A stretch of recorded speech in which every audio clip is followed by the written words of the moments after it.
জামাতে ইসলাম দফায় দফায় ক্ষমা চাচ্ছে।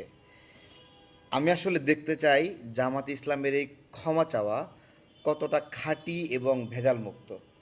যদি ক্ষমাই চাই তাহলে তারা কখনো বলতে পারবে না আর যে জামাতে ইসলামে রাজাকারের সংখ্যা আওয়ামী লীগ এবং বিএনপির চেয়ে কম।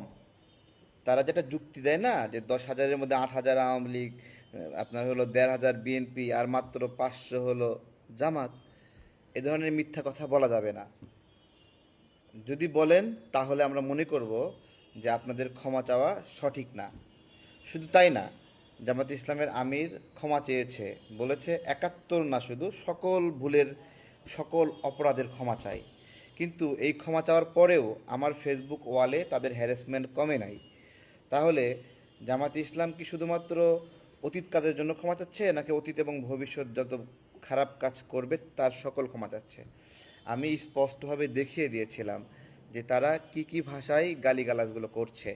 আমি সুন্দর করে বলি, খাঙ্কির পোলা, বেশ্যার পোলা, জাউরা, জারজ সন্তান, যা যা খারাপ ভাষা আছে, এই ভাষাগুলো আমি জামাত ইসলামকে গালি দিচ্ছি না, বলছি তারা এই ভাষাগুলো দিয়ে আমাদেরকে আক্রমণ করছে। তো আমি চাই এই পোস্টে জামাতে ইসলাম একটাও গালি না দিক এবং তারা সুন্দরভাবে গালি ছাড়া সমালোচনা করুক।